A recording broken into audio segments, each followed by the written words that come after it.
the supreme leader in Iran be worried right now? I would say he should be very worried, yeah. He should be. As you know, they're negotiating with her. Morning glory and evening grace, America. I'm Hugh Hewitt. That is President Trump. An hour ago, NBC News released that teaser. Talks have broken down. They never began, but they've been canceled, is perhaps the right way to put it. And the cancellation of those talks suggests very much that the armada that is building, this immense gathering of American strength in the Middle East, is going to be put to use. And I'm going to talk now with Majority Leader John Thune about that.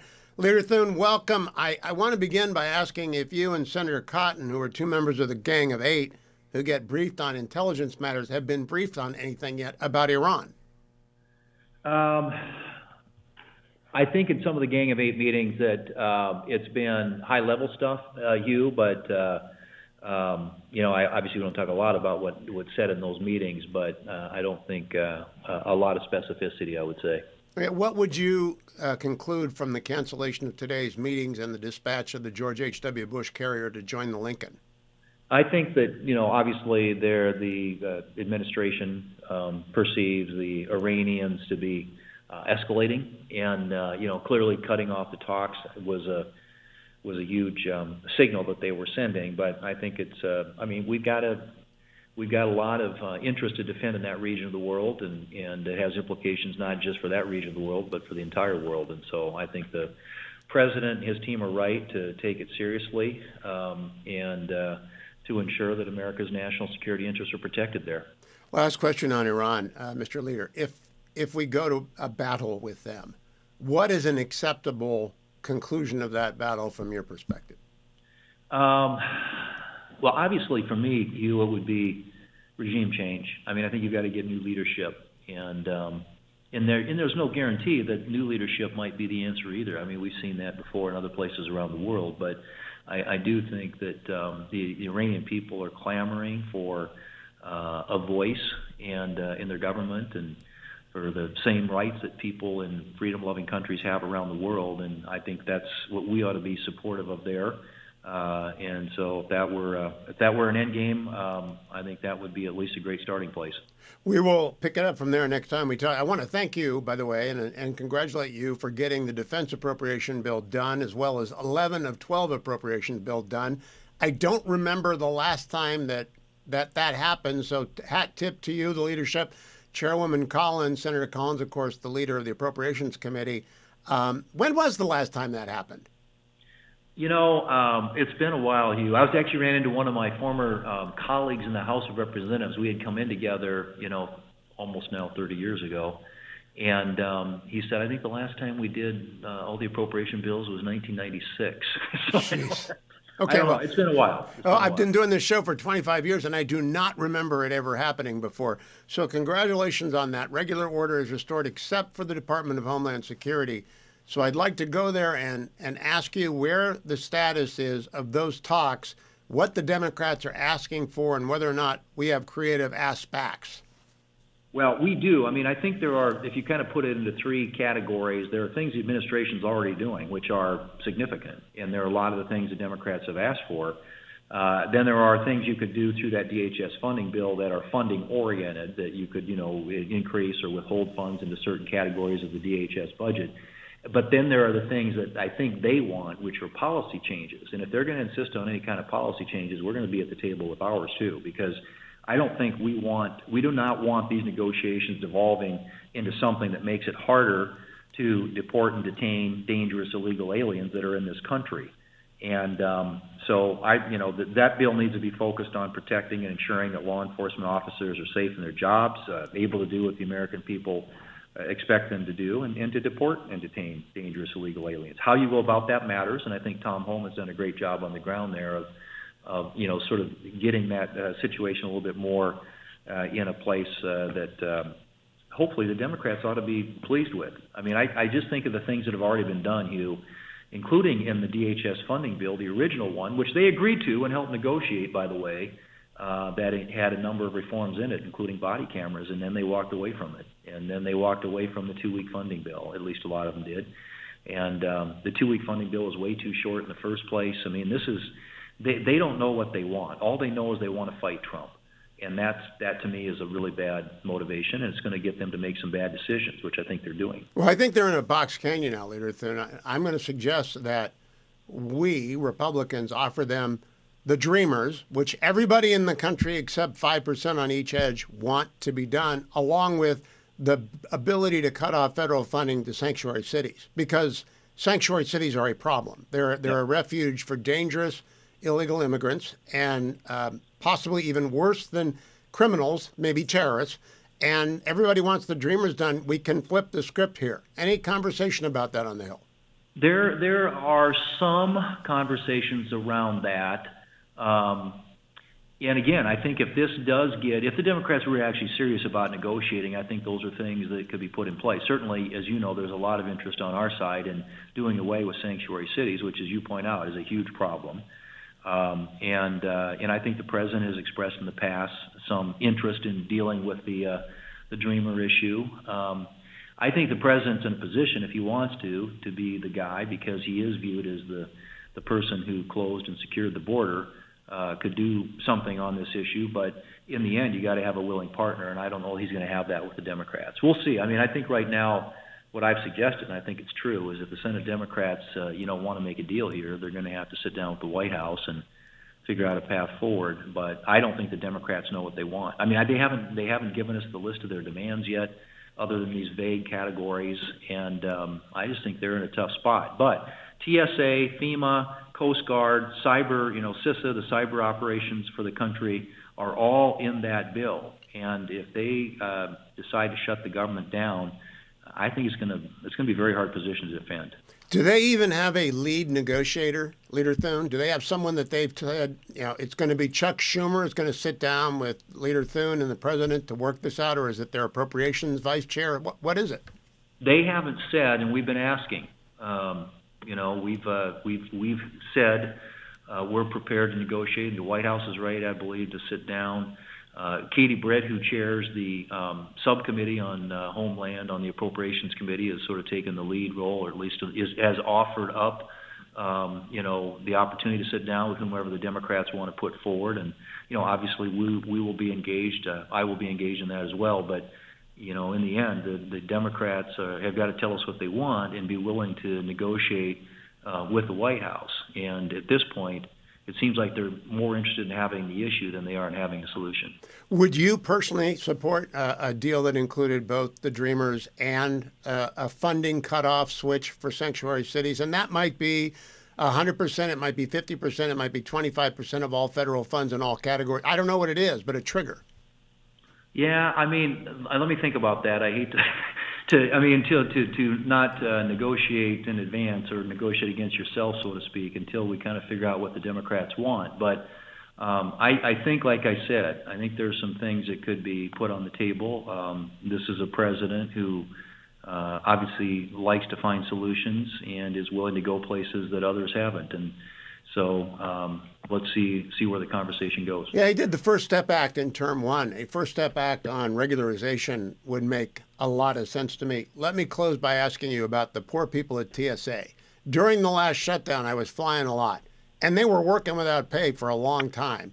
Are they back in the same hopper again, working without pay? Yeah, I mean, that's the problem. Now, fortunately, I mean, it falls on the pay period, so they probably paid for a couple of weeks. But if this continues, that's what's going to happen. In fact, I was just talking to one of my colleagues who flew in over on Monday here to come back into town, and said he was asked by TSA agents at the airport, are we going to be in this situation again where we don't know where the next paycheck's coming from? That's what the Democrats are. This is where this ends up, where this leads us. And again, that's not a good outcome for anybody. So I hope they figure out what they want, are willing to sit down, negotiate in good faith, and let's see if there's a there there. But if not, at least let us fund these agencies with a continuing resolution until the end of the fiscal year. At a minimum, they ought to be willing to do that.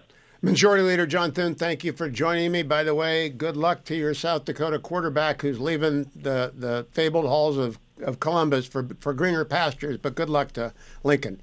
Yes, indeed. He's a good quarterback. Thank Yeah, you. he's going to be a great kid down there. Thank you, Leader Thune. Don't go anywhere, America. I'll be right back with Mary Catherine Ham. Then the one and only Britt Hume joins me for a long conversation about the president and Iran, and about the Washington Post, and about, generally speaking, all the presidents that he has covered and how they have used force. Don't miss any part of that as it rolls out throughout today's program on The Hugh Hewitt Show. Senator Thune, as usual, not easy to pin down on stuff, but fun to talk to anyway. As is Mary Catherine Ham, host of Getting Hammered podcast, which I listened to this morning on my way to the dentist. She and Vic Mattis were talking about their first cars. Mary Catherine Ham, if you had a 1968 Bug, was it held together with what? Those don't exist anymore. I mean, they did at the time. It was a little bit of a, work in progress. We had to keep it running. Yes, for sure. Well, my first car, and I'm considerably older than you, since you're the age of my daughter. My first car was a 1973 Dodge Dart Sport with a racing stripe, I will tell you. Nice. And it was nice. It went until the frame cracked at 250,000 miles. Well, let me ask you, what you and Vic did not talk about is your theory of cars as adults. Do you buy them used or new? Most of ours have been, well, I haven't had that many cars because I drive them until they die pretty much, or until I have more children and need a new car because I just can't fit anymore. So, but I'm now on a plan of, we buy usually new, try to negotiate well and try not to have a long-term loan on it. Dave Ramsey style. Oh, I buy lightly used cars, and I think I persuaded all the kids to buy lightly used cars rather than lose 40% of the value when they drive it off the lot. But then I never, ever give them back. I'm still driving a 2010 car that, and it will drive forever, I think, because I'll pay the repair bills because it's free to me. Mary Catherine, you mentioned that you were a wrencher. In other words, a gear gal. How much actual work did you do on that Bug? No, I didn't do a ton. I could change spark plugs. I can change brake pads if I really have to. And I regularly changed oil. Those are the three things that I could do. Well, those are three things I've never done. Not once on any car. So you're way ahead of me. What about Steve, the husband of said Mary Catherine Ham? He knows his way around. I have not actually, since we've been together, we have newish cars. So there's not as much call to do anything. And this is one of the things that has changed about car culture. It's not easy to work on your car now because it's got 8,000 computers inside it. And you can't do what you used to be able to do when you could just figure things out. You are a do-it-yourself person. And I am not. I believe in finding experts and have them come and then pay them. Do your kids have any knack for this yet? Because I believe it's a genetic thing, and I don't have the gene. Well, I will say that we train them to do household things, right? So they're going to know when they get to college and they live with some hopeless roommate who can't do anything, they're going to know how to change the tank of the innards of their toilet tank. They're going to know how to patch holes in walls. They're going to know how to do some stuff. Take out trash, put the dishwasher stuff away. I mean, they know how to do that kind of thing. Invaluable skills that my children do not have, as we did not have them. Now, Mary Catherine, we might be going to war as we speak. I'm going to go back to a very serious thing, then come back to a lighthearted thing, and then a very serious thing. Do you think we're going to war with Iran?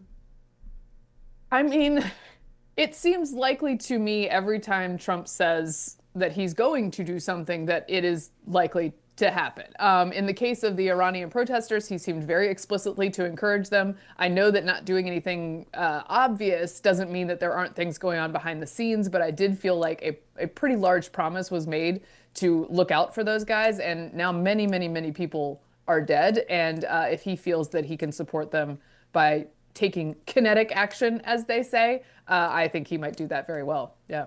I did a long interview with Britt Hume before the program today. And Britt and I agree that if he doesn't do anything, he goes into the Obama category. He gives away all the credibility he built up with Operation Midnight Hammer, Absolute Resolve, killing Soleimani, killing al-Baghdadi. It all goes away if he doesn't do anything. Do you agree with that assessment?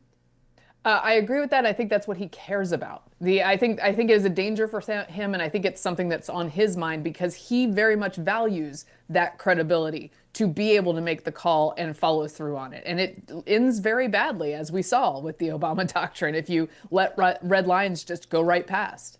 Now, to a lighthearted subject.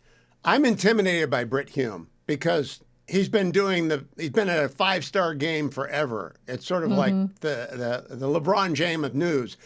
Have you done panels with him?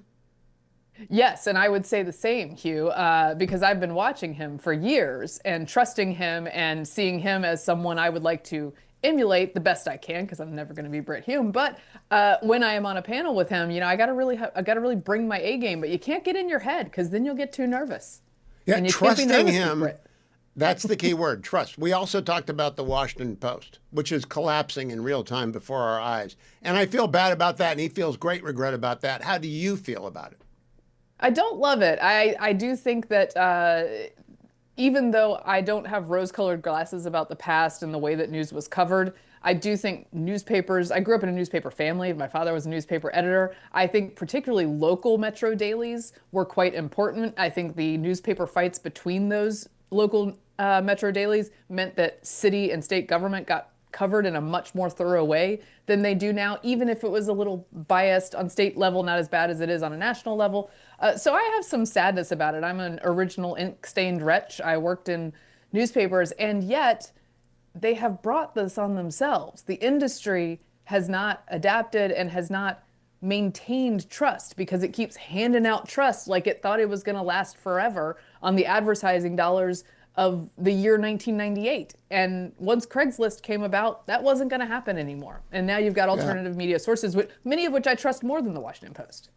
Trust is the key word again. Now I want to close with something very serious. I spent a couple of hours yesterday very anxious because in my daughter's neighborhood in Virginia, it was believed that an 8-year-old had gone through the ice. And it was very, very worrisome for a couple of hours. Turned out not to have happened. 8-year-old turns out. Thank goodness. I know. But going through the ice is something I know about because I grew up in Ohio, and ponds always froze, but you knew you didn't go on the ice because you didn't know you knew how to judge. Color, you take a broom out. Do Southern people not know what Northern people grow up with about ice, about sledding, about driving in the snow, all that sort of stuff? No, we know nothing. We know nothing. And I know my limitations, which is why when it's like this outside, I'm like, you won't see me going very far from the house. You won't see me going on great adventures. I consider myself not a very timid person, but when it comes to feats of Winter Olympics style, it's not for me. It's not for me. Do your girls know about not going on ice in nearby creeks and stuff like that? Now, yes. You don't live in an area with a lot of water. You might. Maybe there's a lake in your area, but it's just not something that Southern kids ever learn to judge. Yeah, we don't really encounter it, and they wouldn't know based on color how thick the ice was or anything like that. But they are generally not risk takers. I should probably have a discussion with my younger two, who are risk takers. Oh, they destroy rooms. They're not big enough to get where they would need to go to try this. But in the future, we will have to have a discussion about that. All right, good. I'm bringing it up just so that the entire radio audience now knows, and those watching on the Salem News Channel, talk to your kids about ice. Don't let them go on the ice. That was a long 2 hours yesterday. Mary Catherine, Getting Hammered is back. I loved it so much today. I want people to go like and subscribe Getting Hammered. The Car Talk edition is what we'll call that. They got the other stuff too, but the Car Talk edition was fabulous. Take care, MK Hammer. Follow her on X, by the way, at MK Hammer. Follow Vic at Victorino Mattis, and follow me in the next segment where I'll start the Brit Hume interview. Stay tuned. I am so pleased to welcome, I think for the first time, Brit Hume to the Hugh Hewitt Show. Longtime member of ABC News. Then he was the anchor of Special Report. He is now, of course, chief political analyst for Fox News.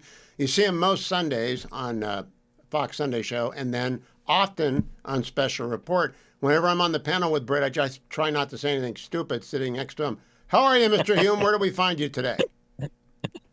Well, I'm in Southwest Florida, which is now my home. Well, I'm glad that you and I are both in a warm place. Poor old D.C. When I set this up weeks ago, I was going to talk to you about every president and covering them, and I still will in a kind of way. But two things happened today. The Washington Post kind of exploded, and Iran may be exploding by the end of this show. I don't know. But I would like to talk to you about both of them. But first, I got to recall, you worked for Jack Anderson a long time ago, didn't you? I did for several years. Was he published in the Post? He was published in the Post. It had been Drew Pearson, the famous Drew Pearson's column for many, many years. It ran on the comics page because the Post had even though Pearson was wildly popular and so was Anderson after him, it was wildly popular with readers, but the Post didn't approve of it. Being stuffy in the way they could be at times back in those days. And so they ran it on the comics page. And at some point, somebody proposed moving it off the comics page onto the editorial page.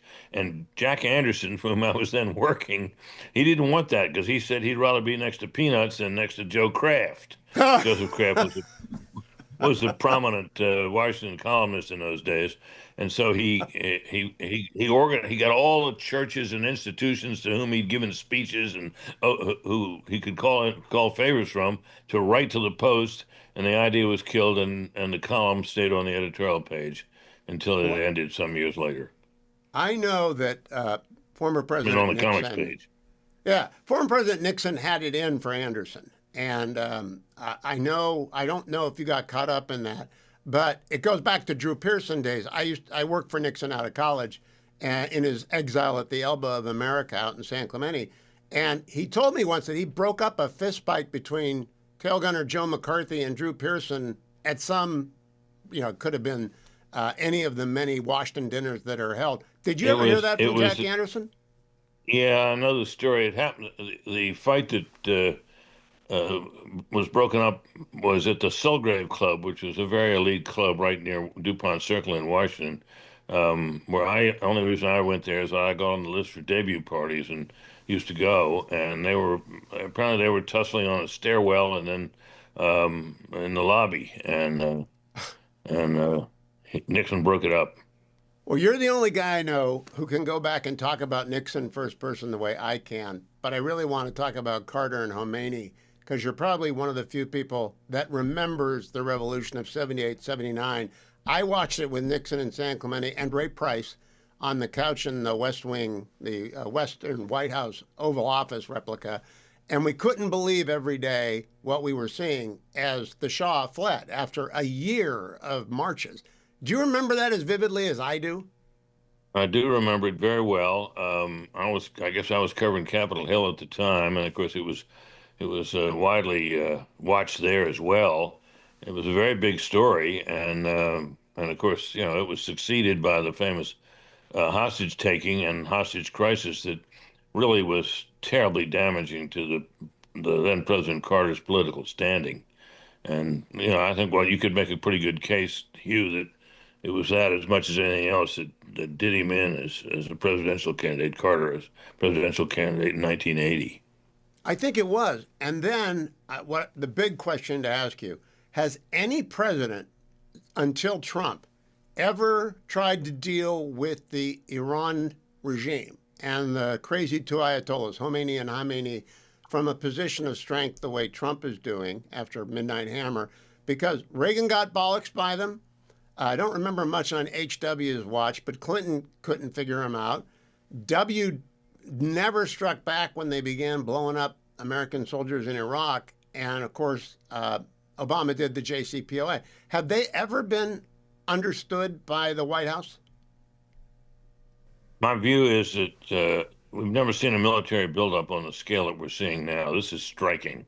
I mean, this is really a massive allocation of military force in that region. And my guess, Hugh, is that the president is in a position where, failing some extraordinarily and utterly unexpected agreement on nuclear weapons and other things from Iran, he's in a position where he's going to have to use that force, I think. Let's pause right there. I'm going to come back to the conversation that I recorded with Britt Hume right before the program today and played for you in hour 3. But I wanted you to hear that part as we are watching the headlines. I don't think anything's going to happen tonight since the George H.W. Bush carrier left just 2 days ago. It takes 10 days to transit to the Mediterranean or to a place of support for the other allies there. But Iran canceled the talks today. There's going to be a battle. There's going to be a battle. Michelle Tafoya is next. America, stay tuned. Joined by a former colleague of mine, Michelle Tafoya, who was on the Salem Podcast Network until she decided to run for the United States Senate in Minnesota. Hello, Michelle. Welcome back. Thank you. It's good to see you. It's good to see you. Tell me why. let me preface this by saying I'm a lot older than you, and so whenever the incentive to run for office arose, I laid down until it passed. What got into you, Michelle? This is not easy work. No, I know. And I tried to do that too. I let it pass for many years until I just couldn't anymore, Hugh. You've seen what's going on in Minnesota. There is a crisis of leadership here, from the governor, Tim Walz, all the way down to the mayor of Minneapolis, the AG, Keith Ellison, and I would contend our senators, both of whom are Democrats. One is stepping down, Tina Smith, and I thought this is the right time. It's an open seat. I'm fed up. Minnesota's fed up. We're angry with the fraud. We're angry with the unlawful things going on in our streets. And it's time to bring some common sense and an outsider who isn't just a redundant political voice to the scene. That's why I'm running. So let's start with the basics. What's the website, Michelle, and how much money do you have to raise? Thank you for that. It's michelletafoya.com, Michelle with one L. We need to raise a lot of money. We know that Democrats are very good fundraisers. We've got off to a great start, but we're not going to be satisfied any step of the way. And that's the same as my work ethic has always been, Hugh. I'm putting my head down and I'm going through this thing, all guns blazing. I hope that doesn't offend anyone. But we've got a lot of work ahead of us. Anyone that can contribute a couple of bucks will be helping Minnesota get back on the right track. Now, Michelle, I know Tom Weiler, one of the people running against you, and I've already had Tom on. You're my second of, I think, 4 candidates are running or serious candidates. Are there going to be debates? Because those, they might not want to go up against you in a debate format. You're a professional. I don't know of any debate. No debates at this point have been scheduled to my knowledge. I think the first big hurdle is going to be the endorsement convention, where the Republican Party will endorse the candidate that they see as the winning candidate. And I believe that's going to be me. I think that we have a great ground game. We have, as I said, fundraising. We have momentum. Last night were the caucuses, and I think we won every straw poll. Okay, well, I am available to moderate, and I think I would be trusted by everyone. Oh, I'll you'd tell you be what my good. first question will be. What did you make of the war in Iran? What do you think is happening there, Michelle? In Iran? Yes. I hope good things are happening. I think when the president struck those nuclear facilities in Iran, he sent a loud message not only to that country, but to Russia and to China and to anyone else who was paying attention. The same thing with the Maduro arrest. So I think that, I really have a great faith in Marco Rubio and the team that he has around him to negotiate really, really well. It seems that Iran is at its weakest that I've ever seen, that I can remember, and it's been a long time, but they are weak. The people are rising. What really distresses me, Hugh, is with everything going on in the world, how little people are paying attention to the massacre going on of ordinary people who are protesting in Iran, looking for freedom, looking for liberty, which is what this country stands for. When we had the thing in the Middle East between Hamas and Israel, boy, did you see the protests. You don't see that for these brave Iranians who are trying like crazy to find their freedom. I don't understand that. I'd like to see more attention to that. I hope this is the moment where regime change is possible. I began the show with Senator Thune, asked him what he thought would happen if we go to blows with Iran, and he said, we got to have regime change. So you're the second Republican today who said regime change. It's not a dirty word. Michelle Tafoya, I've been on the air in Minnesota for 25 years, and I used to go there almost every year with AM 1280 The Patriot to do the state fairs, things like that. It's an enormous state. I mean, It's just huge. gigantinormous. How do you intend to campaign? With airplanes and buses and cars and any other form of transportation that it's going to take for me to get around the state. We did it last night during caucuses. We drove all over the place and got to see a lot of people. It was great. And we're going to continue to do that. We're going to put, everything we have into these next 10 months to getting out and meeting Minnesotans all over the state, not just here in the metro, all over the state, and letting them know that this campaign is just chugging along, and we are here to bring common sense and sanity and normalcy back to Minnesota. Now, I had Lilacs on yesterday, longtime columnist for the Strib, and he said it's really not as crazy as people like me or on either coast would think it is in the Twin Cities. What do you think it feels like there? Is it as out of control as it is perceived to be by the rest of us? It just depends on where you go. Do I feel comfortable sending either of my teenage kids downtown to see a show or to go to a game? No, I don't. Downtown has not recovered since 2020, since the BLM riots, and it's very, very sad to me. I did take my son for one concert, and we beelined from the car to the theater and back to the car. It's sad. When I moved here to Minnesota close to 33 years ago, this place was safe and peaceful and beautiful and clean, and neighborhoods were tight and schools excelled. And we are in decline right now. So he may say that it's not as crazy as it looks on TV. Again, it depends on where you go. You can be isolated from it, but there's a feel. And I think that feel is kind of pervasive all over the state of what is going on. And we're a little bit embarrassed right now to be Minnesotans. So, Michelle, last question. We got a minute, and I look forward to having you on as often as they all come on. Tell me about what the people at the caucuses were talking to you about as their number one issue.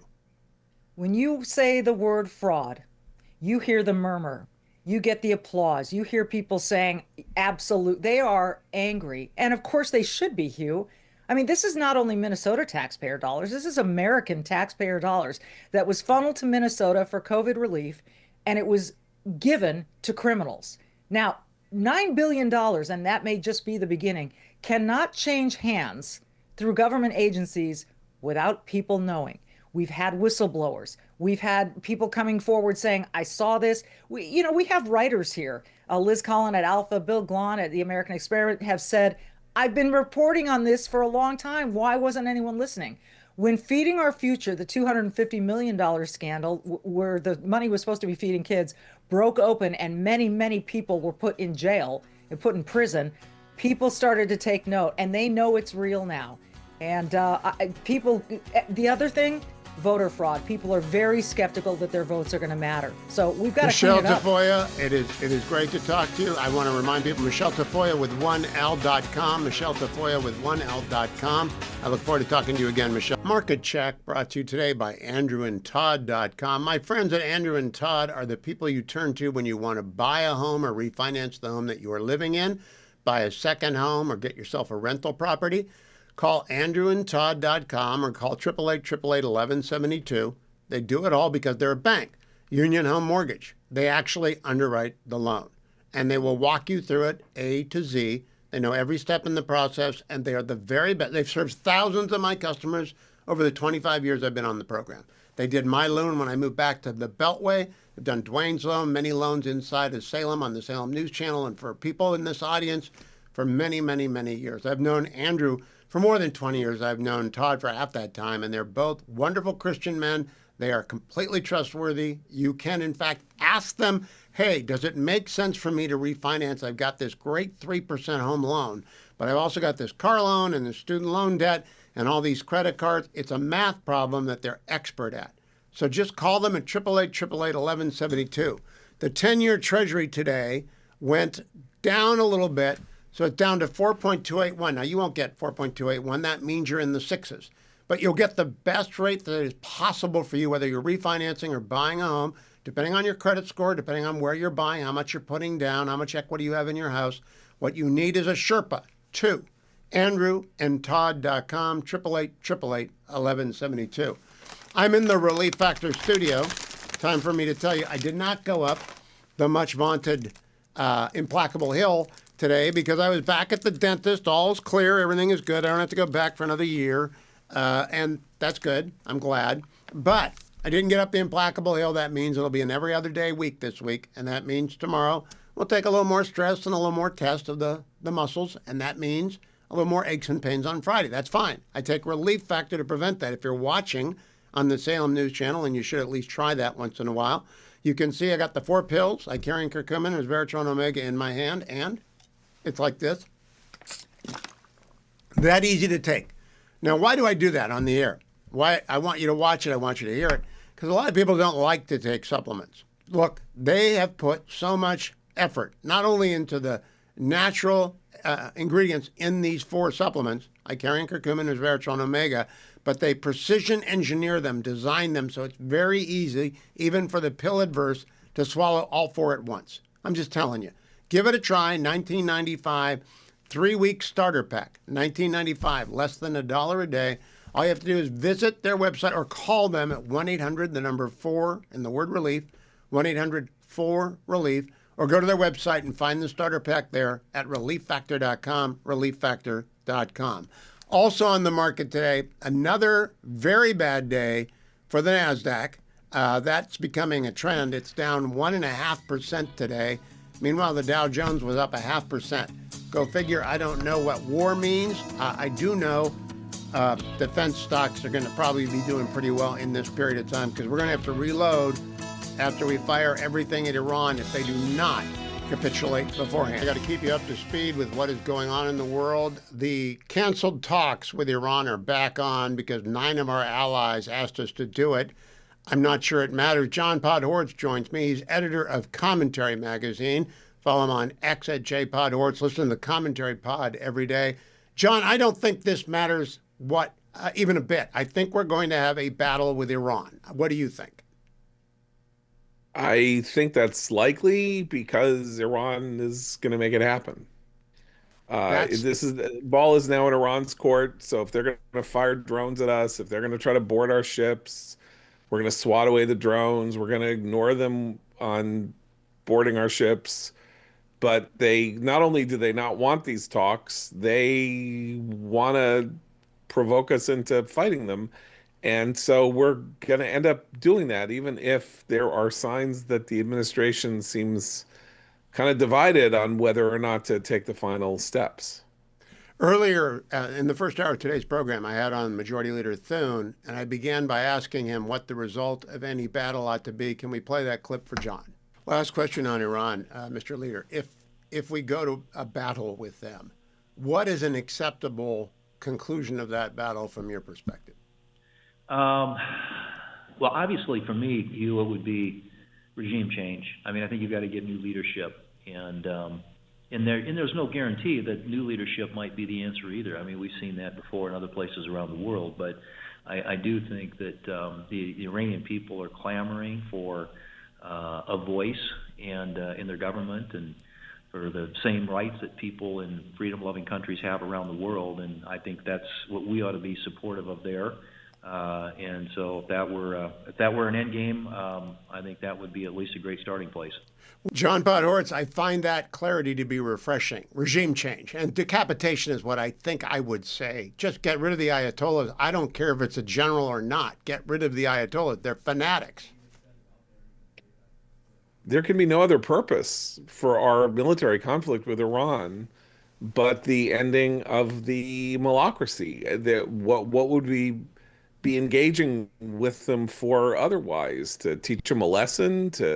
Who are we attacking? I mean, the only thing that we have to attack here is the regime that killed upwards of, or may have killed as many as 30,000 people in 48 hours in an effort to stem a genuine nationwide revolt against their leadership. We wouldn't be exercising military options against Iran if there were.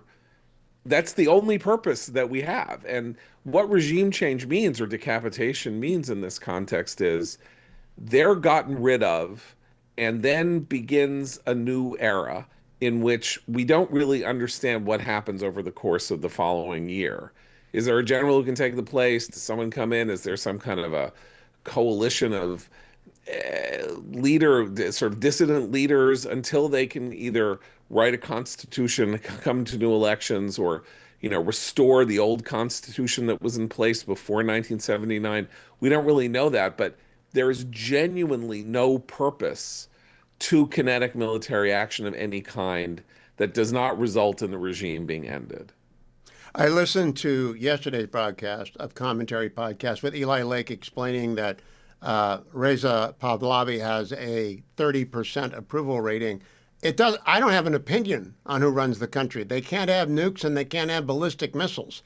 That's my opinion. And we have other monarchies in the Gulf that are our allies, and we can have a monarchy or a military junta, provided they don't threaten the world with fanaticism. Is that a fair a fair, accurate statement of our minimum demand on Iran? No more fanatics? It's totally fair. Iran, this regime has been in place for 47 years, around 47 years, right? So what has it done? Caused a war with Iraq that cost 1 million or 2 million lives over 8 years. Still the world's premier state sponsor of terrorism. Killed 1,000 Americans in Iraq. Suppressed revolt after revolt after revolt, and then, of course, organized this 20-year effort in the north, from the north and from the coast of the Mediterranean to destroy Israel, and take over Lebanon and take over Syria and all of that. It has been nothing but an evil actor for almost half a century. So it being gone is a net benefit to the world, no matter who replaces it. Because as I think Eliana Johnson said on our podcast today, whoever replaces it can't be worse. They can't be worse. Literally no regime can be worse than this regime has been for a half century. And of course, I didn't even mention taking our hostages and holding them for 444 days. And you didn't mention Americans blowing in the up the Marines in Beirut, and you didn't mention Khobar Towers, and you didn't mention the Argentina Jewish Center, and you didn't mention so many. There are so many. Yes. It's impossible to enumerate the evil that this regime has done outside its borders and inside its borders. So it's John, do you think there's an departure or argument, though? destruction. I've made the argument. There's also only one power in the world that can punish them for a slaughter, the magnitude of which has not been rivaled in my lifetime. Not anything remotely. Tiananmen Square was perhaps 4,000 people. Minimum 30,000 people slaughtered, mostly teenagers and college students, young people. I don't think the West can just walk away from that. It's got to be traumatic inside of Iran, but we're apparently indifferent to it in the legacy media. I mean, we are, and obviously so are the celebrities who said nothing about it after, talking about ICE and talking about Gaza. Nobody at the Grammys, nobody at these award ceremonies is saying boo about this massacre of, 30,000 people or more that took place just on January 8th and 9th. So yes, there is a kind of weird blind eye being turned to this. And yeah, we are the only people who can punish them for this barbaric evil. It is not necessary to our national interest that we do that. But once we started down this road and the president started saying he was going to punish them and that we are, going where we're going, I don't even understand what the negotiations are for. What are we negotiating? I had Britt Hume on before the show. I'm playing the tape out in the course of the program. And Britt said, after a buildup of this sort and the statements that have been made, he has to use the military there. Now, I'm aware of the threat, the Sheffield threat, when Argentina hit a British ship during the Falklands. I'm aware that they could hit our bases, then Americans can die, and our military's in harm's way. I don't think President Trump cannot do anything now without losing all of the credibility he built up with Soleimani, al-Baghdadi, Midnight Hammer, and Absolute Result. Do you agree with that? If he walks away now, he's back in the Obama lane. I think that's pretty true. And look, remember, the Iranian timeline is on it. The Iranians have a different perspective on us and our involvement in the Middle East than we have. We think that we were engaged in a war with Iraq in 2003 with the Saddam Hussein regime. The Iranians think that they beat us in Iraq. The Iranians think that after the war was over, they stimulated a civil war. This happened, that happened, the other happened. They hit us and killed our people within the borders of Iraq without any response and without any complaint, public complaint, although people did mention it in congressional testimony and things like that. And they may look at us with the exception of the Soleimani assassination and obviously the strike in Midnight Hammer and say, you know what, we talk a good game, and once we really hit them hard, but they just stick at it and we'll go away because we don't have the stomach to face them, and Trump needs to prove them wrong. I think he does. Last question, John Podhoretz. And maybe you discussed it this morning. I'll be listening to commentary tonight. What is the window here for timely action? I think it's to the middle of March, or however long it takes to get every THAAD battery and Patriot battery over there to protect Israel and our allies in the Gulf. So I'm not really concerned about tomorrow. What do you think? We got about a minute. Yeah, I would say we have, I mean, in some sense, we have all the time in the world, by which I mean, if we have determined that the regime must go, and there's no immediate reason that the regime must go, we could do it today, we could do it in March, we could do it in May, as long as we are assured of success. So that may be the thing that's holding the president back, is the decision to ratchet up the percentage chance of success from 88% to 96%, and then he'll go. I think that's well said. And at the same time, defend our people, our military, and our allies as much as possible by letting them know this is what we're going to do. We're not going to tell you when. Be ready. John Podhoretz, I can't wait to listen to the Commentary podcast today. All of you ought to like and subscribe Commentary. You'll be smarter every single episode that you listen to.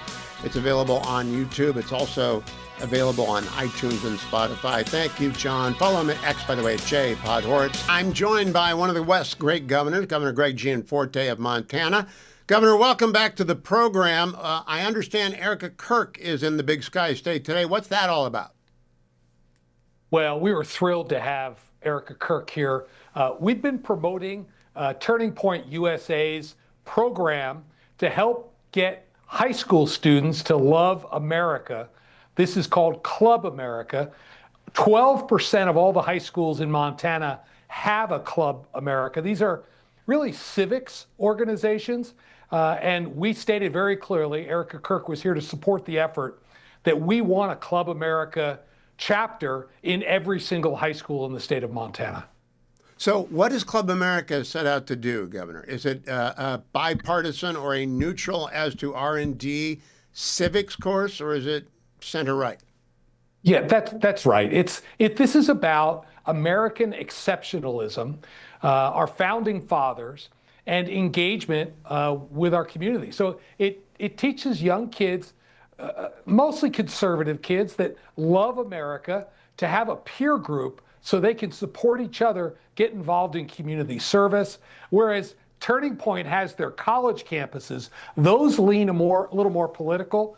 The high school chapters are really focused on civics education, limited government, and American values. You know, Governor, I've always been, when I've talked to young people, a big advocate of speech and debate, only because they actually have to stand up and learn something about the way the country is working. For example, we're about to go into a battle with Iran, I think, and I want to get your opinion on that in a second. And I think speech and debate is probably the best way to do it, but Club America would be a good option. Have the principals and the teachers been open to it? Well, we had a young lady, Naomi. She spoke to the group. We had about 70 of these high school students here in the Capitol today, along with Erica Kirk and other representatives. And she said that she had to fight her way through to get a charter in her high school. We're hoping with our advocacy to provide a little air cover for them so it's easier for these high school students to start these chapters. You know, our mutual friend, the late Foster Freese, was a big force behind Charlie getting started. I'm glad to hear Erica is back in Montana picking up the baton in that great state. It's a very patriotic state to begin with. I just can't imagine Montana would not want to put its arms around Club America. Well, we're going to have one in every high school. And as you know, I mean, you knew Charlie for a long time. I did as well. Foster, I understand, wrote Charlie his first check when Charlie trapped him in a stairwell at some national convention. Charlie told me a number of years ago, we've had him to our home many times. Charlie and I spent 3 days hiking and hunting in the mountains of Montana together, just the two of us. He told me my wife and I wrote, after Foster, we wrote Charlie his second check 14 years ago to help Turning Point get started. And we love the organization. We love that it embraces American values. And, it has just exploded since his assassination. And I'm so proud of Erica, both the message she sent to America around forgiveness and walking out her faith in what she did in that memorial service in Phoenix. We were right there near the front row, and continues to do. And it's difficult, but she is persevering because for her, it's truly a calling to reclaim America for conservative values. Yeah, I've never met Erica Kirk, and I just admire her courage from afar and the fact that she's picked up the flag and carrying it forward. Now, Governor, I want to draw on your experience in Congress as well as no doubt the National Guard in Montana has had to deploy before. Looks like we're about to go to war with Iran. Is that how you're reading the situation? It does not appear that Iran is willing to come to the table and do the things they must do. I mean, I think the president has laid out the terms very clearly. No nukes, and you got to stop killing your people. The president is the master of the deal, but the terms are on the table. The Iranians need to pick them up. That is well said, Governor, and I'm going to leave it right there because that's what John Thune said. Apparently in the Mountain West, people prize clarity and direction. So I appreciate that. Governor Greg Gianforte, thank you for joining me today. I appreciate it very, very much. I want to play again for all of you just tuned in. Here's what John Thune said to me earlier today on this program about Iran. Can you play it for me? Last question on Iran, Mr. Leader. If we go to a battle with them, what is an acceptable conclusion of that battle from your perspective? Well, obviously for me, Hugh, it would be regime change. I mean, I think you've got to get new leadership, and there's no guarantee that new leadership might be the answer either. I mean, we've seen that before in other places around the world, but I do think that the Iranian people are clamoring for a voice and in their government and for the same rights that people in freedom-loving countries have around the world, and I think that's what we ought to be supportive of there. And so if that were an end game, I think that would be at least a great starting place. I think that's the kind of clarity we need. I appreciate greatly that the majority leader was that blunt. A lot of people hate the term regime change because they attribute to it. It's like talking about regularization for dreamers. They attribute to whatever it is you're saying, qualities that are not there. We don't want to run Iran. I'm completely indifferent to who takes over Iran, provided they do not threaten their neighbors, do not kill their people, do not threaten Americans, and are not theological fanatics possessed of a millenarium end times vision about the 12th Imam. And as John Podhoretz said at the beginning of this program, they have been about this project for 47 years. I've watched it from the beginning. I'll talk with Britt Hume about it in hour 3. There is no getting away from the fact that regime is never, ever going to change until it is changed from outside. And we are the people, probably along with Israel, maybe along with other Gulf states, to make that change and decapitate the regime. And I don't know that we want to have anyone on the ground ever.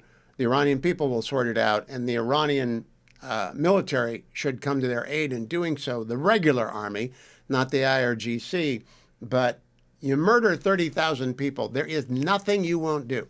So they can't have ballistic missiles. They can't have nuclear weapons. They can't continue to assault people around the world as they have for a half century. And I'm glad, well, this is what Donald Trump told NBC earlier today, cut number 10. Should the supreme leader in Iran be worried right now? I would say he should be very worried, yeah, he should be. As you know, they're negotiating with him. I think very worried is the right thing. I want you to be very aware of Relief Factor. I'm in the Relief Factor studio. I tell you about it once an hour, and I don't want you to forget that we are on the air because of Relief Factor. If you're watching on the Salem News Channel, you recognize the familiar bag. If you're listening on the radio, you can hear it. All I want you to do is try it for 3 weeks, and then you will agree with me, as have many people. It's a wonderful product. 1-800 the number 4 and the word relief. 1-800-4-RELIEF if you want that starter pack for $19.95. It's less than $1 a day. 1-800 the number 4 and the word relief. Icarian, curcumin, resveratrol, and omega. Take 3 packets a day for the first week, 2 packets a day the second week, and then you're like me, 1 packet a day for 12 years now and running, and happy every day that I take it because I know I'll feel better the next day. Or go to their website. You can find the starter pack there as well at relieffactor.com, relieffactor.com. Coming right back, America. More of Brit Hume when I return to the Hugh Hewitt Show. Before the program today, I sat down for a somewhat longer conversation with news legend Brit Hume about everything that's happening in Iran today and what the United States response is, and presidents current and past. Here's part two. When the Iranians canceled the meeting today, that's why I said Iran might be blowing up as we speak. We wouldn't know about it. The Iranians seem to recognize that they are at wit's end. They're not going to give up what Trump wants. And they also don't seem to realize they have no leverage. I mean, I don't think they can actually threaten America at all. Do you?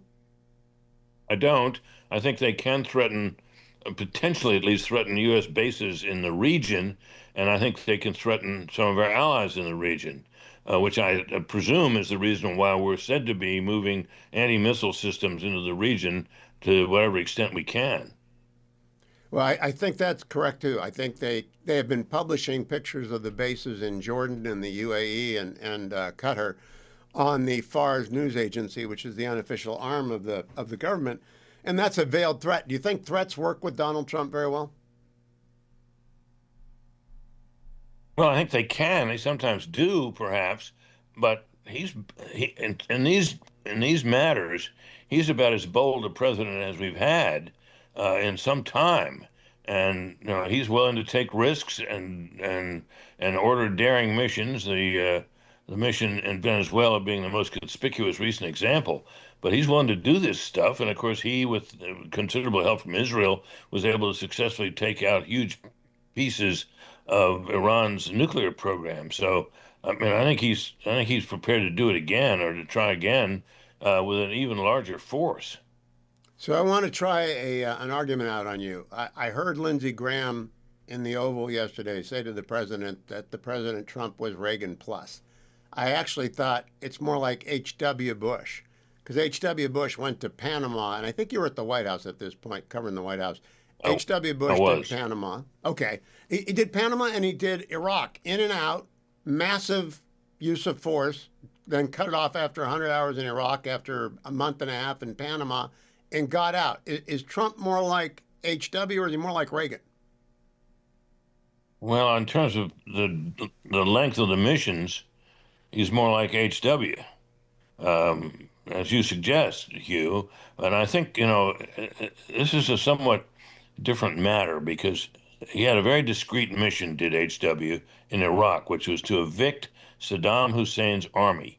He had a grant from the UN, a grant of authority from the UN resolution supporting that mission, which was very important politically around the world, and it was very important in the United States. In fact, he had the UN authorization before he was able to get similar authorization through the U.S. Senate, which is a surprising thing, you might think, in this day and age. But so he went and did what he thought he had to do. He evicted Saddam Hussein's army from Iraq and from Kuwait, excuse me, and that was it. He let it go. And after that, and of course, people were critical of that. I think Mr. Trump, given his recent record, would be inclined to do what he needed to do and get out. The question is, what will the mission be if he decides to go into Iran militarily? Will it simply be to add further damage to the nuclear program? Would he be trying to hit the Iranian Revolutionary Guard Corps and do as much damage to them as possible? Is it regime change? Is it toppling the current Iranian regime? And I don't think we know the answer to those questions at this stage. I don't, but I've just finished reading a book by a fellow named Solinsky about the Iranian Revolutionary Guard Corps. And there is no killing every part, root and branch of that. It's too big, it's too vast. It's the Besiege, which is 1 million volunteers that run over demonstrators and kill people at close range. It's 250,000 IRGC hardcore professionals. That's not the Iranian army. I mean, they can blow up the missile depots. They can try and kill Khamenei. I think they can black out Tehran, but I don't know that they can do more than that, although getting rid of the missile launchers would be a big win and would validate the promises the president made to the demonstrators. At least I think it would. Would you agree with that assessment? It would validate. Well, I think that the question you have to ask is, would anything short of regime change end up making the difference and being worth the risk? And of course, if you do succeed in toppling the regime, then you have the question of what next, which is a question that has bedeviled us in other places, principally in Iraq. So Stay there. We will come back to Britt in next hour. A long interview, and I really especially like when we get to President Trump and how he handles the media. That is Jelly Roll, of course, and Jelly Roll was honored at the Grammys, which were mostly noted for how stupid they were, but Jelly Roll was actually quite inspirational. I know about that. I didn't watch it because of a column by my guest, Selena Zito, who joins me now. Hi, Selena. Anybody interesting talk to you recently? Yeah, I just talked to the president of the United States. So what's on the president's mind as we get close to war? Can you tell us? I don't want obviously you can't break confidence. I cannot tell you other than it has to do with the great state of Ohio. Well, I hope he's going, and I hope if he's going, you're going, and I hope if you're going, you'll tell me about it. Of course. Okay. It was a grand column about Jelly Roll. By the way, how long did you talk to the president for? About 14 minutes. You know, it's always kind of fun to interview you after you've talked to the president because then it proves to my audience. In fact, she is the president's favorite journalist. I believe it's a matter of statistical proof. Number of minutes spent in conversation with a journalist on the record is Selena Zito, and you can tell by Butler. So, Selena, tell people about Jelly Roll. I honestly didn't know anything about him until I read your column. Oh, yeah. I have been a really big fan of his, not just because of his sound. He has a unique sound, sort of in the way that Johnny Cash had a unique sound when he first came on the scene back in the 50s and 60s. But this is a story of redemption. This is a young man from Tennessee who, as he calls himself, trailer park trash, and grew up surrounded by addiction, became addicted himself, found himself in jail, found himself not a good guy, who found Jesus, and is so grateful that his life has turned around. That when he received his award on Sunday night, that he didn't say the word "I" at all, other than when he said, like, I have not been a good person, but he talked about we, and he gave thanks to God, and he gave thanks to his family, and he gave thanks to his fans, and showed this gratefulness that we don't see a lot in our culture. And it was such a powerful, moving moment. And he held up his little red Bible, and he said, there were times in my life where all I had was this little red Bible and a radio about the same size. And that's what got me through it. And that, by the grace of God, here am I. So, Selena, I'm interested in this for a couple of reasons. One, the only story I saw about the Emmys was about you can't be illegal on stolen land by Billy. And I thought to myself, this was a dumb show. So did anyone notice Jelly Roll other than you? The middle of the country did, for sure, right? Where no matter what your faith is, your belief in God and faith is often central to your life and how you get through your daily life. And the people that support you, whether they're family, whether they're spouses, whether they're community. And it was just, it is such an unheralded characteristic that you hear coming from people in Hollywood. But yet it is something that is very important to those of us who live in the middle of the country. And so those of us who go to church, those of us who believe in Jesus or who believe in God or just generally have even an ethical view of the world might be indeed inspired by that. I'm not surprised it did not get picked up by legacy media. I'm so glad you wrote that column because I would never have known that happened because, like most of America, you couldn't pay me to watch the Grammys. Now, Selena, I want to turn to your telephone friend. I don't know if he talked about Iran, so I'm not asking you to quote him, but what do you think is happening here? I think much like with what happened in Venezuela, we'll know it when it happens. He, for as transparent as Trump is, for as much as we seem to think we know and understand his every thought, there are many things that happen in the back channel that he keeps close to his vest. And we find out when we find out. And I believe that that's what's going to happen with Iran. You know, next hour I'm going to play part of an interview I did with Brit Hume earlier today, in which he says media has so missed and misunderstood President Trump because of how loud he is and how out of the mold he is, that they don't really cover what he does. And it resonated with me. Does that resonate with you? Yeah, it absolutely does. I mean, he was triumphant at Davos.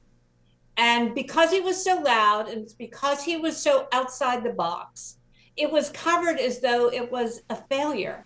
But the things that he got done at Davos are absolutely unbelievable, and the relationships that were formed there.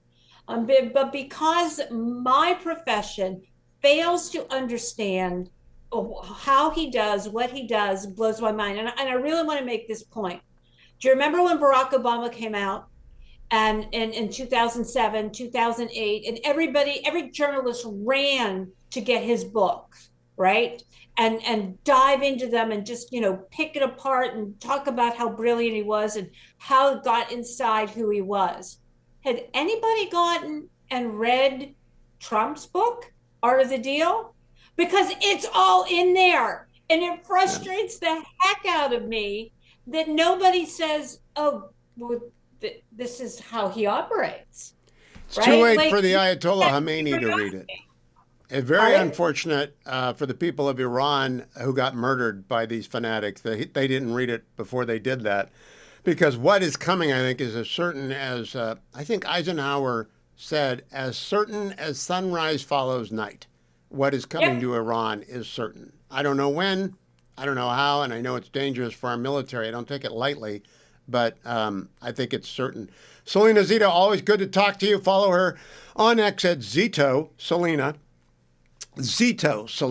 or go and just sign up for all of her columns at selenazito.com, her website. And the next time that we have an interview scheduled, I think the president will probably call you again right beforehand so that we have to worry about dumping out of the interview and finding something else to play. Be well, Selena. Author of the best-selling Butler, and she's going to tell me about Ohio when I'm allowed to know about Ohio, not before. I would trust Selena with anything off the record. Coming up next hour, former National Security Advisor, Ambassador Robert C. O'Brien joins me as we edge towards a battle with Iran, the likes of which we have not seen since the kickoff of the Second Gulf War. And I believe it's going to be a long one, and it's going to be particularly perilous for our soldiers, sailors, airmen, and Marines in the Middle East. So keep them in your prayers. I want to tell you about one of our great sponsors, Consumer Cellular.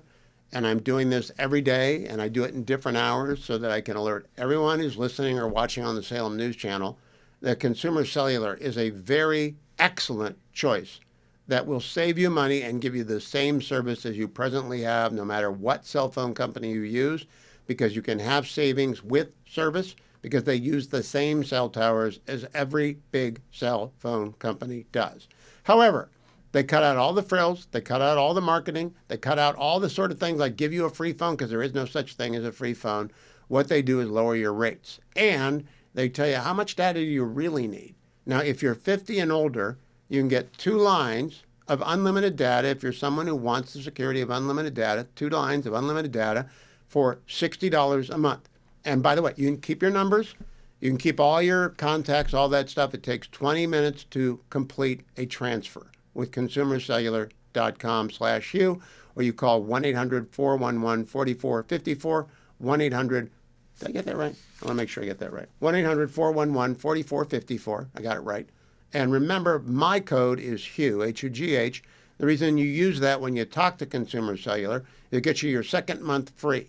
Whether or not you're taking the 2 lines because you're 50 and older for $60 a month with unlimited data, or you just want a low data plan because you want a second phone like me, or you want to switch completely and you want to get the very best, lowest cost, you've got to really scrimp and save because you're saving for a down payment.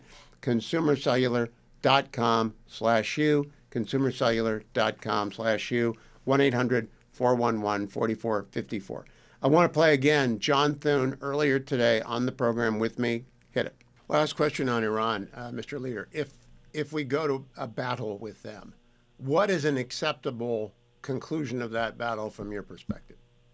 Well, obviously, for me, Hugh, it would be regime change. I mean, I think you've got to get new leadership, and there's no guarantee that new leadership might be the answer either. I mean, we've seen that before in other places around the world, but I do think that the Iranian people are clamoring for a voice and in their government and for the same rights that people in freedom-loving countries have around the world, and I think that's what we ought to be supportive of there.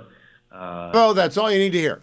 Regime change. That's what we want. It could be regime decapitation. It could be the IRGC taking out the Ayatollahs and saying, we're going to be out of the terrorism business and we are going to get rid of our ballistic missiles, and you may come and inspect them tomorrow. They can capitulate.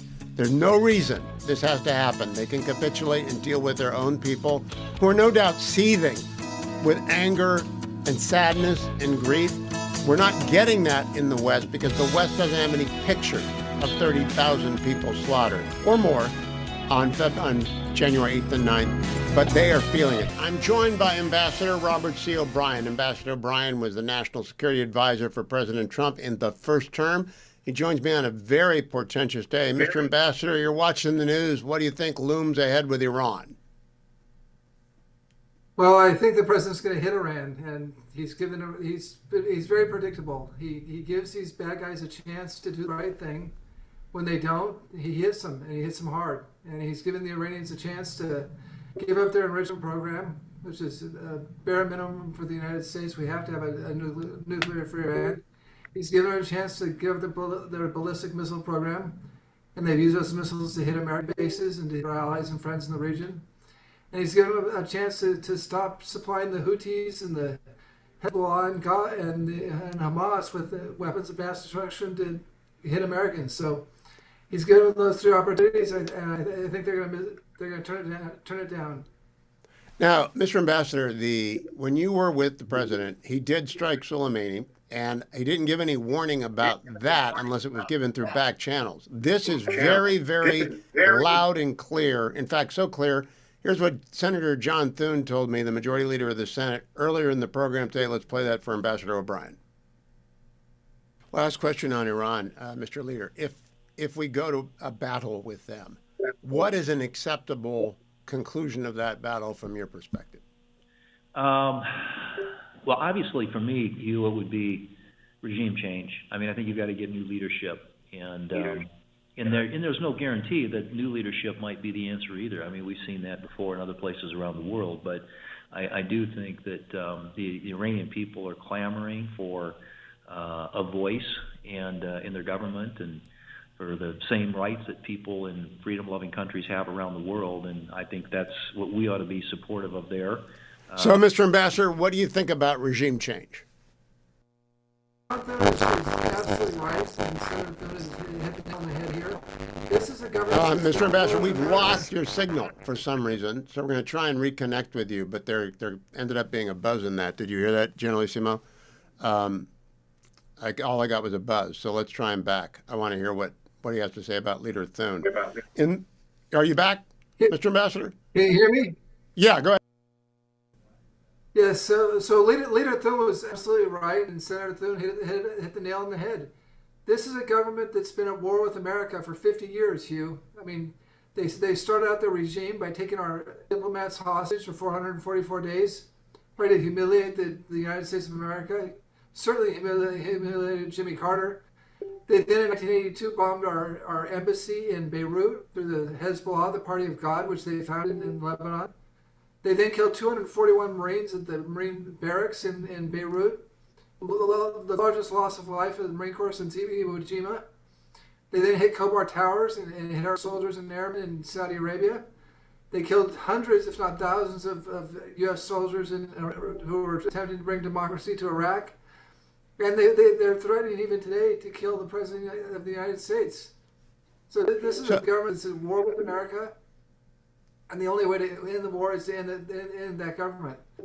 Is there, in your mind, a preferred successor to Khamenei? I mean, the president has said nothing about the crown prince. He said nothing about the Iranian army. He said nothing about anything.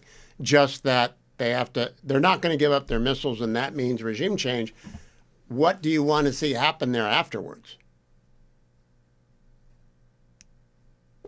It's a leader that will respect their rights and not kill them and hang them and kill women for not wearing a hijab and kill gays for being who they are and hanging them from cranes. I mean, this is a very evil regime, perhaps the most evil regime in the world. I mean, think about it, Hugh. They killed over 30,000 people last week or 2 weeks ago. That's many more times than the Chinese killed in Tiananmen Square. These people deserve to go, and it's not just their own people that they've killed. They've killed thousands of Americans. And to me, the essence of America first is defending the American people, and I think that's what President Trump believes. And defending the American people means this regime goes. Who the Iranian people select afterward, whether it's the crown prince, and he suggested that he'd come in a temporary role and oversee a transition to democracy, or if they turn to a general or a civil leader, that's really up to the Iranian people. But the current government and the current policy of killing Americans has to end. So a last question, Mr. Ambassador. Do you have a time frame for this? Because the George H.W. Bush Carrier Group just was announced to be heading in the Middle East. That's at least a week's transit time. Do you expect any showdown that is kinetic, to use the term of art of the day, is going to wait until the Bush is on station? Well, we don't need to. I mean, we showed with Operation Midnight Hammer that we can use aircraft launched from America, from Missouri, to do significant damage to Iran. We have the Abraham Lincoln, which has 90 aircraft on it, embarked on it right now.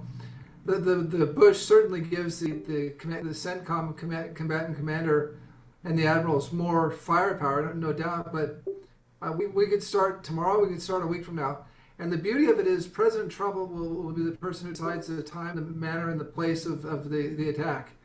And that will be a surprise. What won't be a surprise is if the Iranians turn down the deal he's offered them, which is a very fair deal, just like he offered Maduro the chance to leave, and Maduro didn't leave, and now he's in Brooklyn.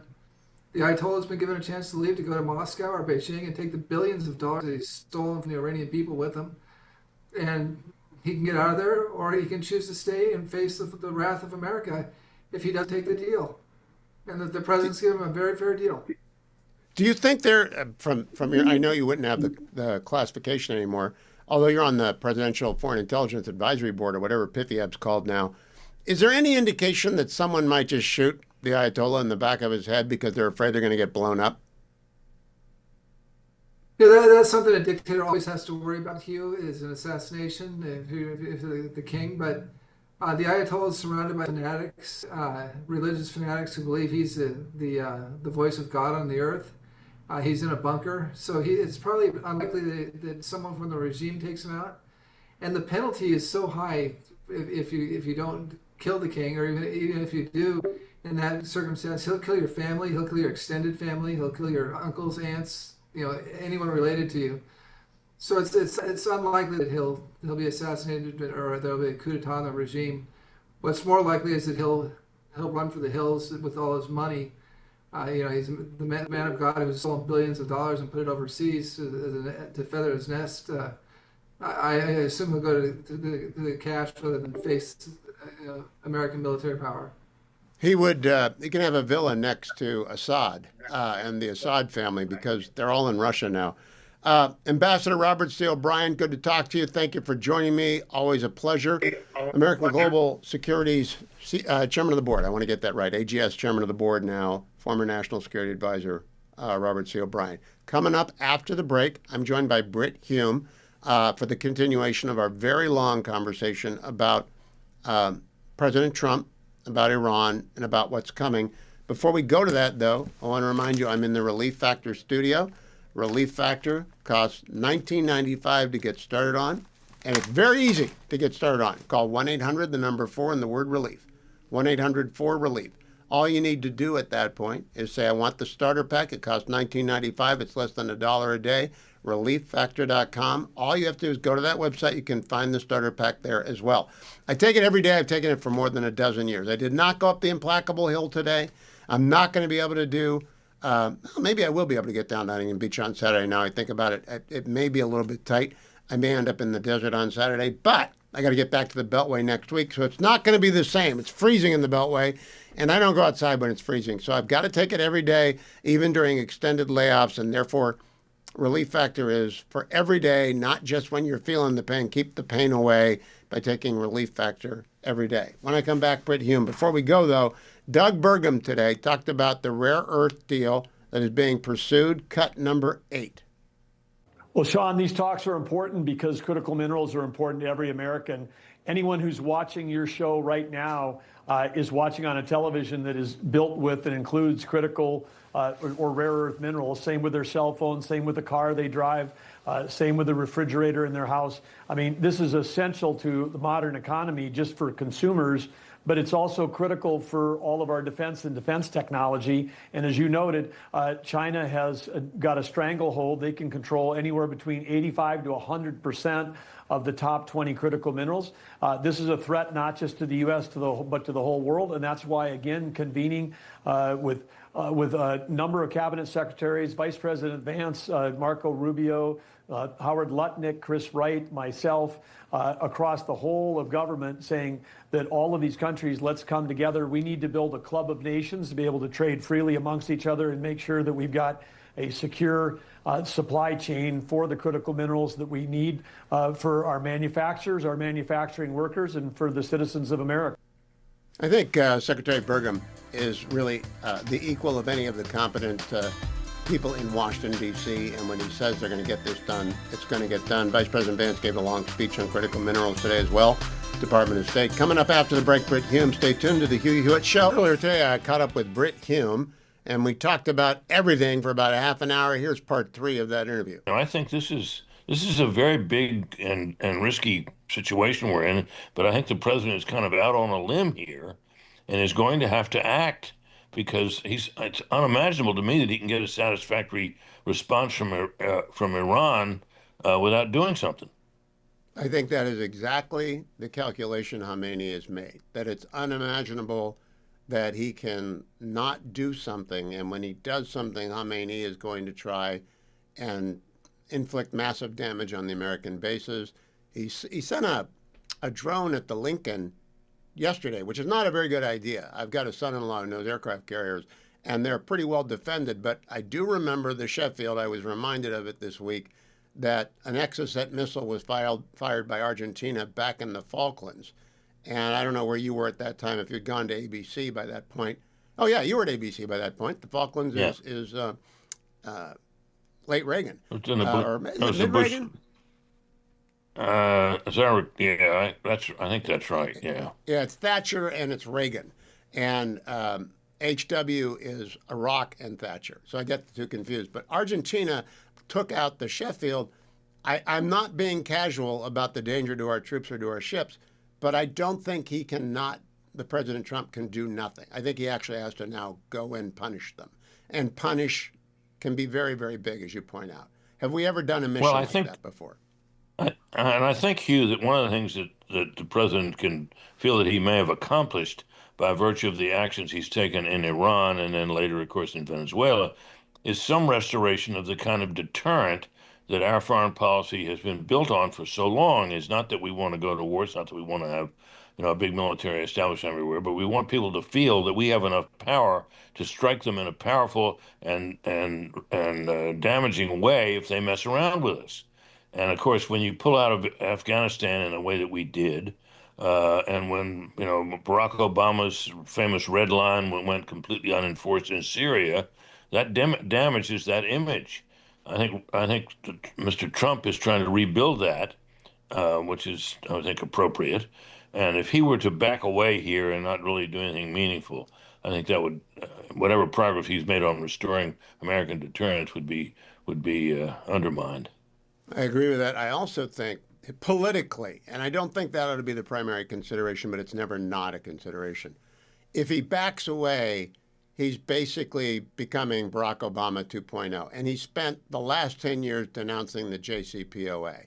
And the JCPOA deserves to be denounced, but I don't know that he doesn't end up in the pile with Obama and Biden if he backs away now, Brett Hume. I think that's exactly right. I think that's what he has to worry about. That they did some real damage to our deterrent posture, and he's maybe rebuilding it, but you can't start backing away from things and expect that's gonna do that. I hope he hears that. Second thing I want to talk to you about now is the big news today. The Washington Post is down. They're down another 300 to 400 people. It is my policy. I don't talk about people that I worked for before, and I worked for the Post for a good decade. It was a fun time. So I don't have anything but nice things to say about Fred Hyatt and Ruth Marcus and Fred Ryan. But what do you think that tells us about the news business now, Britt? Well, I think it's suffering the fate of a great many newspapers. It's a tough business to be in now. People have a multitude of sources from which to get news. They're accustomed now to reading online. You can subscribe to newspapers for any publication you want to. There's a multitude of other sources of news, from podcasts to newsletters to individuals who have sort of hung out their shingle on the internet. So it's a tough environment. The classified ad business, which was so sustaining to newspapers for so long, has petered out to a great extent because, in large part, because of the internet. So it's a very hard business. I would add to that in its heyday, over the last 30 or 40 years, longer, I guess, the Washington Post was an extraordinarily readable, lively newspaper. I mean, I had a lot of disagreements with the viewpoints that they took as a newspaper, but it was fun to read. It had a great sports section. That's largely deteriorated away now. It's covering a lot of things it used to cover with their own reporters. It used to now covering with wire copy. So and I think it's just an economically difficult environment to operate a newspaper in. The New York Times and the Wall Street Journal have succeeded in this environment. The Times is a particularly good example because it's done it with a lot of other gimmicky things. It's got Wordle, it's got various columns and recipes and things that people are paying up for. I have a subscription to the New York Times because I feel the need to read it every day. But I can't get the crossword puzzle without paying extra. So the Times has developed sources of revenue that have sustained it, and people all over the country subscribe to it. It isn't easy to be a national newspaper these days. You need a big reputation for that. And the Post, I think, aspired to do that, but I think in this particular environment, it's not doing it very well. When Mike and Jim Vandehey left the Post and started Politico, that was sort of the moment I think that the Post missed. I wasn't working for them at that moment, but Mike Allen and Jim Vandehey went over and started no overhead Washington Post, a mini Post. And they covered politics exclusively, and they did it well, and they did it deep. Now, Politico's gone off a left cliff, but in its place, there's now Axios, and there's Punchbowl, and there's Semaphore, and there are a dozen different things. I don't know. What you used to do with Jack Anderson was unique, just like Drew Pearson was unique. People wanted to know what was going on inside of the Beltway, and you grew up there, so you knew, and Jack Anderson lived there his whole life, so he knew, but no one out in the country knew. Now you can find out about what's going on in Washington, D.C., as you said, 100 different places. Do you happen to listen to the Ruthless podcast, Britt? I do.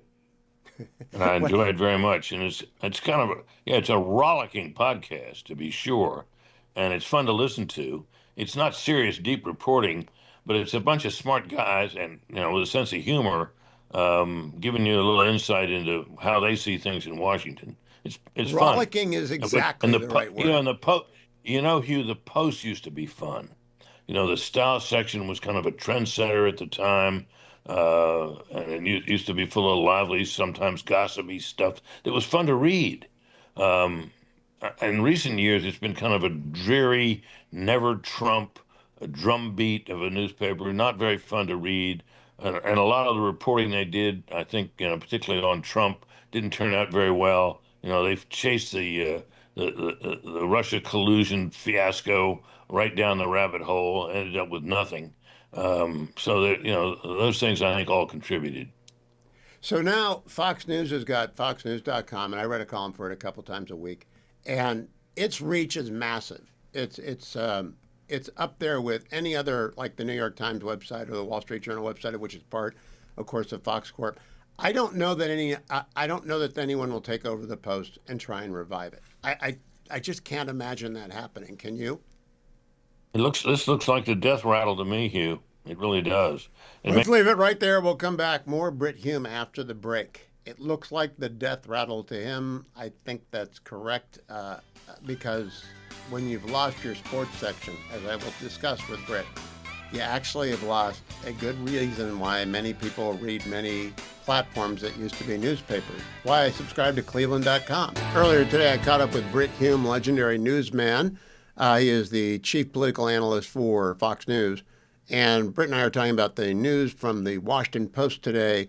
They're laying off hundreds of reporters, cutting the sports section, cutting a number of foreign bureaus are all gone now. Back to the conversation with Brit. Makes me sad. I mean, I subscribe to the Post as a Washingtonian. I grew up there. I don't live there anymore, but I grew up there. I root for the Washington teams and so on. And one of the reasons why I got the paper was, I'm at the age where my friends and contemporaries are dying. And I'd like to be able to know about that because you don't always hear about it when you're 1,000 miles away, as I am. And I got the Post in part to read the obit page. The obit page is ridiculous. It'll give you a musician from Zambia, long obit, somebody you never heard of and never intend to, and whose music you'll never hear. But local people die, people you might know. They got to have a paid notice or nothing.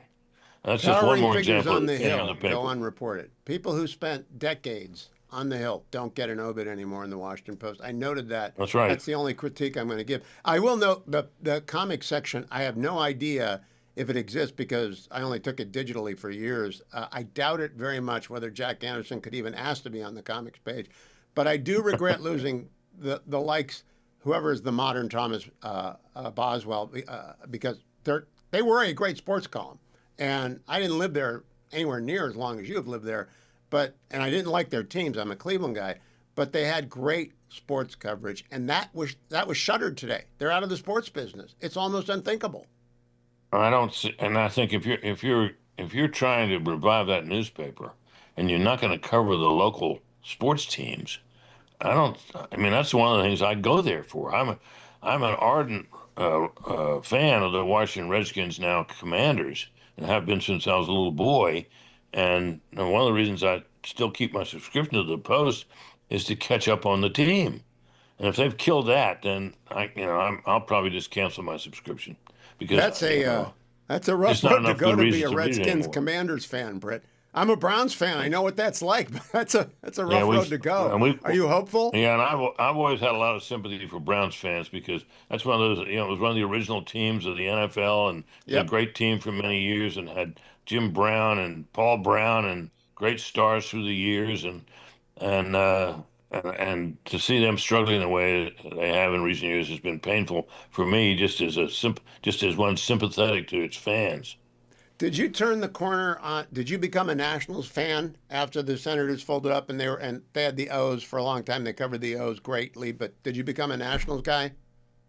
When I was a Senators fan, and where I lived in Washington, you could walk. It was a long walk, but you could walk to the old Griffith Stadium and get in for very little money and sit in the bleachers and watch them. And I was an ardent fan of the way. They were always a weak team. I mean, the old saying, Washington first in war, first in peace, and last in the American League was largely true. But it was an American League franchise. So when they pulled out, then they had the expansion nets, and they were an American League franchise.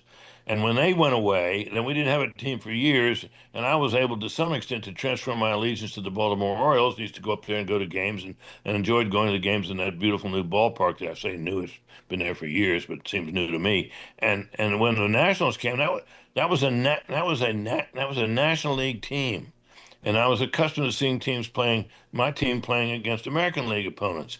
So the draw wasn't as great. But then they won the World Series, and I was certainly rooting for them then. But they're not in my heart the way the old Senators were, and even the way, to some extent, the Orioles were. That is not exactly, but very similar. I don't care about the Nationals a lick, because I grew up watching the American League. I'm an Indians fan, now Guardians fan, like the Redskins, they've changed their name to the Commanders and to the Guardians. But I'm still an American League guy, and it doesn't matter as much to the youngs because of interleague play. But to you and to me, there's only one interleague play a year until we were 50 or so, and then they started the. It never caught on. I've never become a national fan unless they come to the American League. I don't know anything about them. So let me close. Let's pause there. Let's pause there. I'll come back with Britt Hume after the break. It's great talking to a legend. Mary Catherine Ham was on in the first segment with me, and first hour, and I said to her, talking to Britt Hume today, have you done the panel with him? And she said yes. And like me, she's intimidated by Britt because we grew up on Britt Hume, and he's not that much older than me. He's a lot older than Mary Catherine, but it's a remarkable command of everything Washington. And I've seen him. I've had meals with him in D.C., but I do not think enough people just relax and talk about what Washington used to be like. When I first moved there in 1983, fetching Mrs. Hewitt, moved there in 1980, and her grandmother, who, by the way, Britt mentioned the Solgrave Club. I forgot that the Solgrave Club was where my wife's grandmother belonged forever. She lived to be 99, so she was one of those cave dwellers up on Connecticut Avenue, talking with Britt Hume about many things, including this. Bylines. I have long been of the opinion that the byline is now the product, that not the platform, but the byline, that George Will and Charles Krauthammer and Jack Anderson, when he was working, people wanted to read particular individuals because they were great at what they did. Sally Quinn, you mentioned the style section. Is that any way back for American media to go with the byline at being the brand again? Well, I think you can, if you're good, you can still develop a following. And in fact, what you're seeing is journalists, as you heard me say earlier, hanging out a shingle and trying, on the strength of their own byline, if you will, to attract an audience and make a living. And of course, in a country as large as America is now, if you can get yourself out there, as any number of people are now doing, you become the product, and your byline is the thing. So I do think it's possible. I'm not sure you can sustain newspapers with it, but I think individuals are proving that you can, and a lot of them are trying. I mean, look at Substack. It's an absolute warren of all these individuals who think they've got something to say and are trying to make a living doing it. Almost every day I listen to Commentary Podcast, which has 4 or 5 very smart people on it. Ruthless is a rollicking, I love that word, I'm going to use that. They are a rollicking good time 3 times a week, and they know the Hill. They actually know of which they speak. You covered the Hill for a long time. A lot of the people that I hear reporting from the Hill are shouting questions at legislators like Marjorie Taylor Greene or AOC, who are marginal to the actual discussion of what's getting done, and therefore not very illuminating. They're looking for viral, not for the information. I don't know that anyone really covers the Hill well, other than our friends at Punchbowl. They do a pretty good job of it. Do you have anyone else that covers it besides Ruthless and Punchbowl?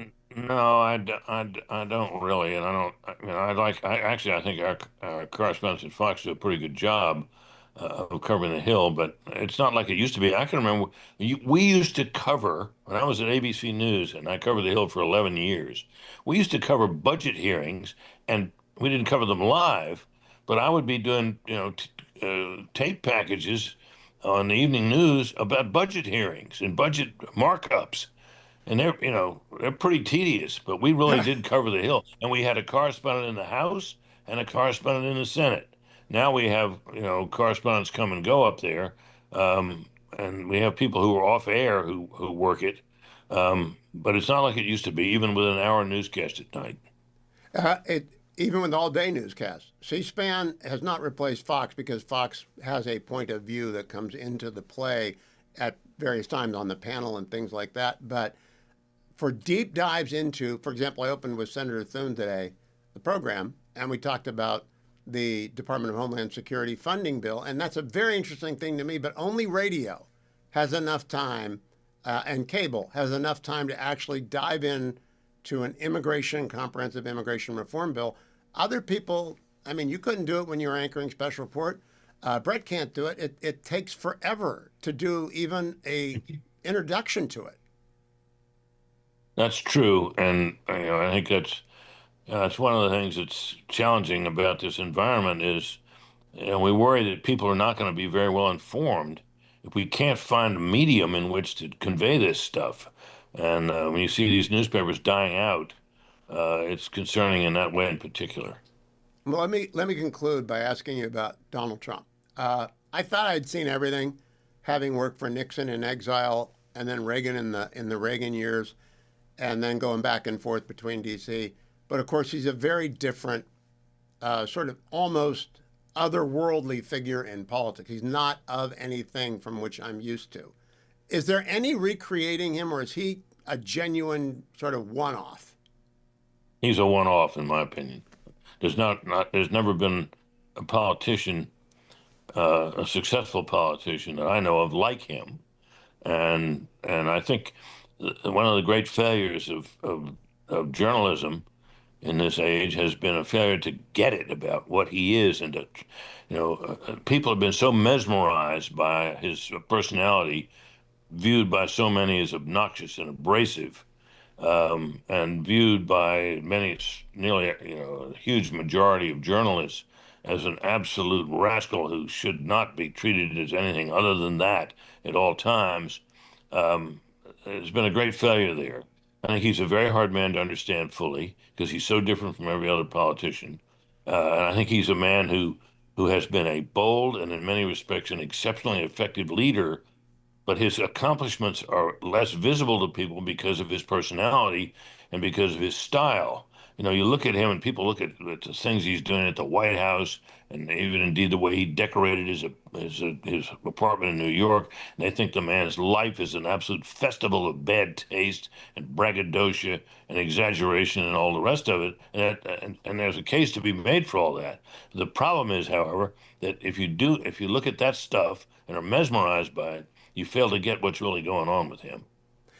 And that, when history gets around to writing the books go unread and it becomes a paragraph in Wikipedia. He's going to be the guy who took out the Iranian nuclear program and maybe more, maybe the regime. And I don't know if he's going to reach some sort of understanding with Xi that leaves Taiwan free. I hope so. But he's a very significant national security president along the lines of HW, as we were talking about. And when you compare him to, for example, President Obama, there's nothing there on the Obama side of the ledger. I'm not being critical of him, I'm being objective. He didn't get anything done that has lasted other than Obamacare, and that's a mess. Correct me if I'm wrong, Britt Hume. No, I think he's the most overrated recent president of our time, an enormously talented politician, tremendously likable, I think, even though I disagree with a lot of his policies. I can see the man's strengths. This is the thing with Trump. Too many people look at the man and they're mesmerized by the outward appearances, and they're mesmerized by the excesses and the braggadocio and all the exaggerations, and they fail to see the achievements. All right, let's pause right there. I'll come back and finish my interview with Britt Hume, longtime anchor and now senior correspondent for Fox News. Caught up with him today before the program to cover everything from the Iran collision that's ahead to presidents past and present, including Donald Trump, which we'll talk about when we come back to conclude today's program. Don't go anywhere. Stay right where you are, watching the Salem News Channel or listening to the Salem Radio Network or one of our great affiliates from Maine down to San Diego and from Seattle to the tip of Florida. Stay tuned to the Hugh Hewitt Show. I want to finish off the interview I conducted earlier today with Britt Hume, senior correspondent for Fox News. Here's the conclusion. Okay, bonus question, going way back to Nixon. What was your take? What was Anderson and your take on Nixon at the end there? Because the press treats Trump like it treated Nixon, and I think they missed a lot of Nixon as a result. I think that may be true. I tell you, we were all a little bit afraid of him. We remember the stuff that came out when the so-called White House horrors were revealed in the course of Watergate.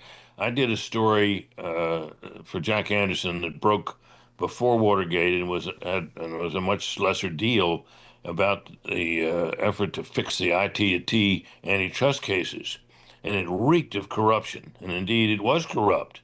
The White House had bullied the Justice Department into going easy on IT&T, which was a big conglomerate, very successful at the time, and they were trying to, the antitrust division of the Justice Department had been trying to break it up, and the Nixon administration was trying to put the fix in.